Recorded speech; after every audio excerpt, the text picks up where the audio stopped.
Assalomu alaykum hurmatli do'stlar. Bugun sizlarga shu xalqimiz orasida mashhur bo'lgan arzon bir dori haqida ma'lumot beraman.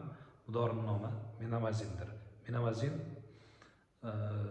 levomintaldan iborat, prokaindan, ya'ni novokaindan iborat va benzokaindan iborat hisoblanadi. Benzokain hamda prokain bular местный anestetik hisoblanadi, ya'ni shu qayerga surkalsa o'sha joyda og'riqni blok qiladi.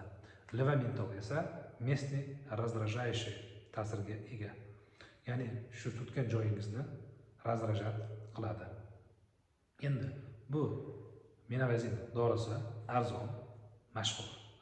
Bo'g'ib og'riqlarida, mushak og'riqlarida, nerv og'riqlarida, ya'ni nevralgiyalarda foydalanish mumkin.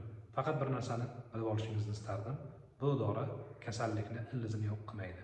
Bu shu og'riqni shunday blok qiladi, xolos. Og'riq agar shamollash natijasida paydo bo'lgan bo'lsa, bu shamollashga ta'sir ko'rsata olmaydi. Siz misol qilib aytganda kasalligingiz yengil bo'lsa, Minavazin ishlatishingiz mumkin yoki bir necha kun davomida doktorga borgunga qadar Minavazin ishlatishingiz mumkin. Lekin doktor o'rnini bosa olmaydi. Shu kasalligingizda ishlatilishi kerak bo'lgan dori o'rnini bosa olmaydi.